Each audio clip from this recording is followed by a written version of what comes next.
This is the triple treble crochet as worked for the Palmyra snood. These are American crochet terms. For the triple treble crochet, we're just working a really tall stitch. And the reason that we're doing that is because as we come to each end of the round with the Palmyra snood, with these lover's knots, we're up really high. And a triple crochet or treble crochet is not going to give us the same matching height, so it'll look wonky. We need to end that round up at the peak of each diamond shape that we're working. So in order to end up at the peak and still close the round, instead of working a lover's knot and ending up down here, we're going to work that triple treble crochet and end up here.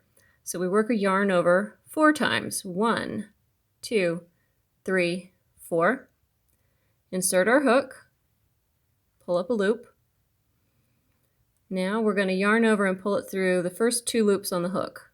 There we go. Now we've got 5 loops remaining. Let's repeat that. Yarn over through 2 hook loops on the hook. Okay. Yarn over, 2 loops, yarn over, 2 loops, yarn over, 2 loops, and we're done. And now we've got the height that we need so that we're not distorting our mesh as we conclude that round, and we're up where we need to be to begin the next round.